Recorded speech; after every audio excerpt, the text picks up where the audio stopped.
Hey everybody, this is Perch. You know how some comic creators they blow up, meaning they get popular. Feel I have to clarify that a little bit.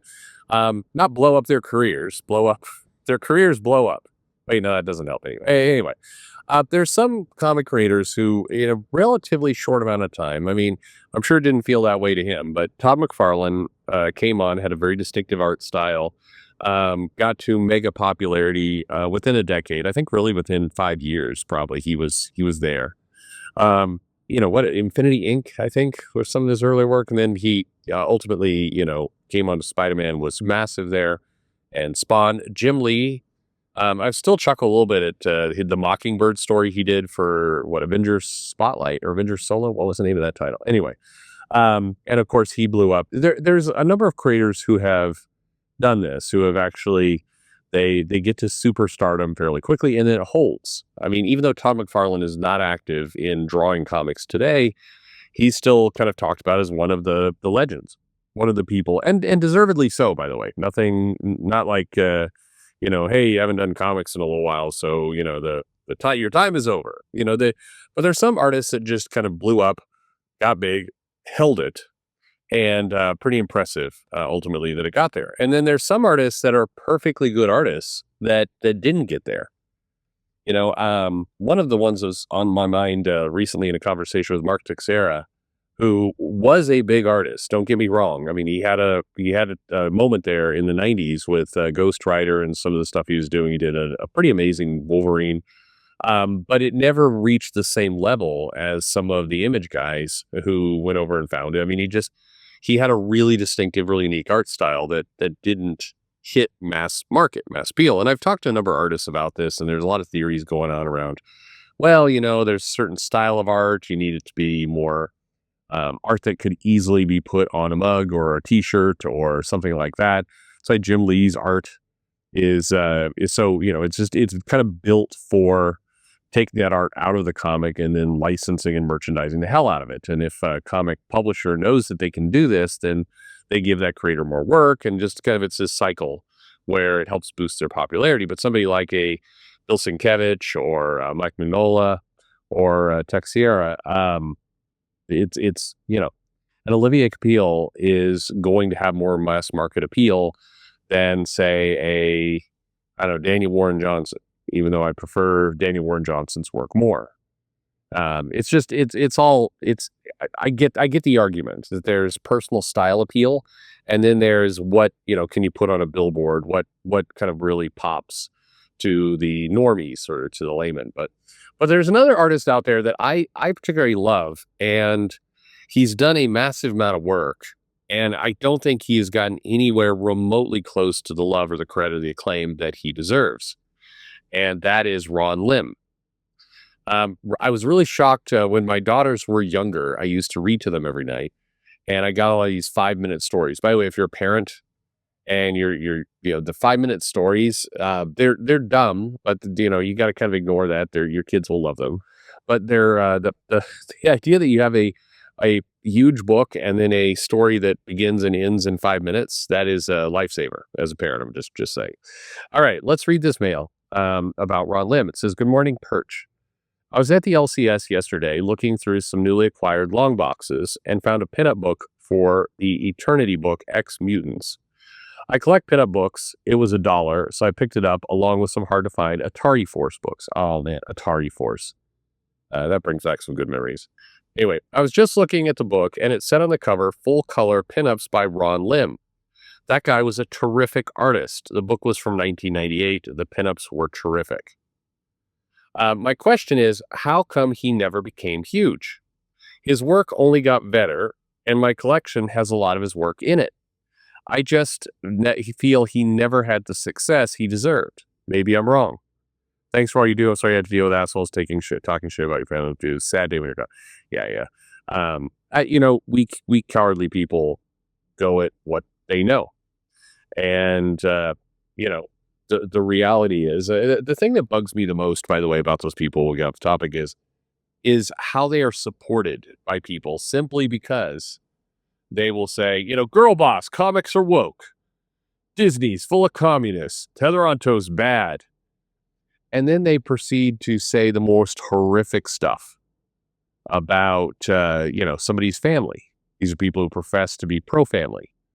And yet they will completely, go off on the most slimy slimeball techniques.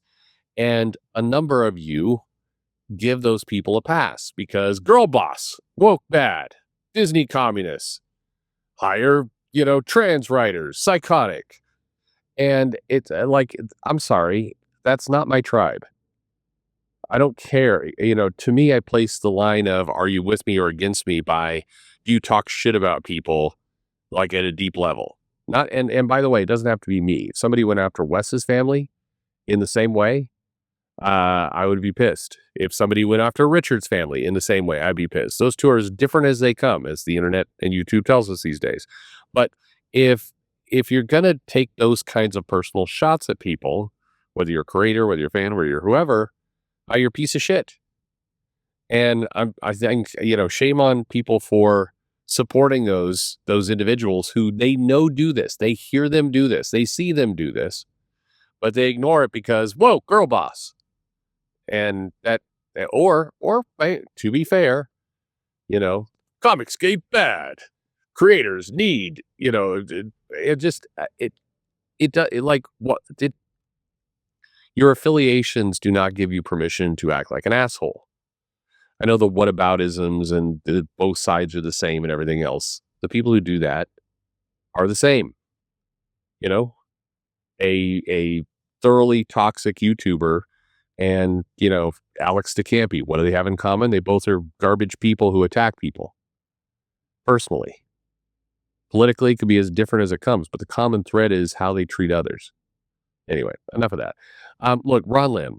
I hate that. Why did I segue into the middle of that with Ron Lim? Ron Lim is a great artist. I think he was a fast artist by and large. He's a little bit like Mark Bagley, where he, the two of them were reliable, dependable, put out great work, just cranked. And there is something to be said. I was debating this with a penciler writer who was saying, people who are dependable artists who get that tag dependable, it's almost like the kiss of death in comics. If you are dependable, it's almost like you can't be a superstar. And, Ron Lim was dependable, is dependable. I think to date, outside of maybe Mobius, which was a very, very different thing, Ron Lim, for me, was my favorite Silver Surfer by a mile. They did the Ron Lim Silver Surfer a little bit ago. That was a great looking comic. It was just it was a great comic. I actually interviewed Ron Mars. I give him credit because Ron Mars was neck deep in a lot of the let's say the internet squabbling that was going on at the time. Came on the show, talked about the things he did. Was a pretty awesome interviewer. Actually said some pretty cool things about past and history. But Ron Lim. He did oh shit, I didn't finish the thought. I remember a while ago, like quite a while ago, I talked about these 5-minute books. I was surprised that Ron Lim was the artist for many of them.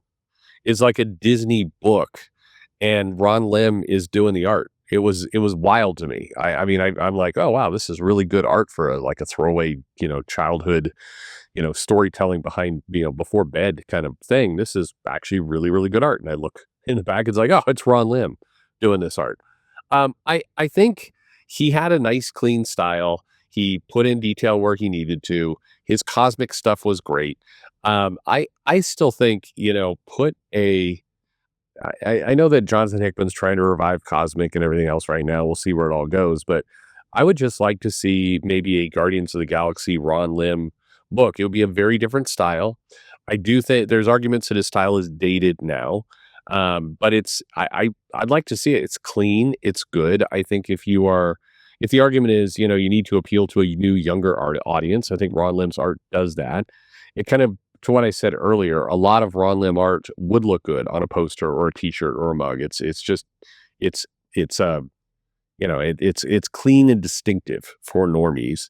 But it legitimately is good. I have some Ron Lim original art, that I deeply deeply love. I think there's certainly, like with all artists, there's some characters that works better than others. I thought his X-Men I never really enjoyed as much as others, but his cosmic work was great. His Avengers work, whenever he would rarely do that, was great.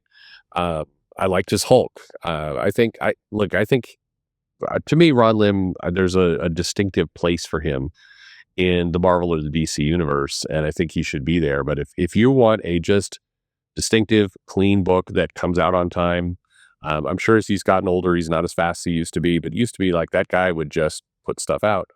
And like I said, his Silver Surfer book was amazing. It was one of my when it was out, it was one of my favorite books. So deeply like Ron Lim, and I think he, along with a couple other creators, are people who just kind of they do really good work, and maybe it is a kiss of death to be reliable. Uh, this guy's reliable and a good artist, so we clearly need to shit on that person and not give them work. Anyway, much praise to Ron Lim. I'm curious, how many of the rest of you? First of all, can you admit it if you do not know who Ron Lim is? Raise your hand. Let's hear it. I'm curious at this point, if you were in comics in the 90s, you knew who Ron Lim was. Like you couldn't avoid him. And he did just a lot of really distinctive work during that time period. He also came in to fill in stuff. I mean, the Infinity Gauntlet, right? George Perez started it, Ron Lim finished it. Um, so I'm getting myself all excited. Why put out a cosmic book, have Ron Lim be on the book for a year? I'd read the hell out of that. But that's a guy who I think did. And you know what? Another thing, and curious, I know any Brett Boost in the comments from time to time. Hey Brett, has there ever been a negative story about Ron Lim? I also believe, like again, well, just friendly, consistent, normal. Like, like I, I thought this is a weird part about comics, right? I don't think I've heard a bad story about the guy. There's a bad story about everybody, but I don't think I've heard anything about Lim. And how like can't we have a run of like here's a comic artist who is consistent, fast, get things done on time, art looks clean and good, can be used for licensing, not an asshole. Like what else is needed, man? Anyway, no, I love Ron Lim. Thank you for writing in and reminding us all about him. If you don't know who Ron Lim is, let us know in the comments. Let us point you to some books. What are some great Ron Lim books? Let me know in the comments below. And thanks for listening.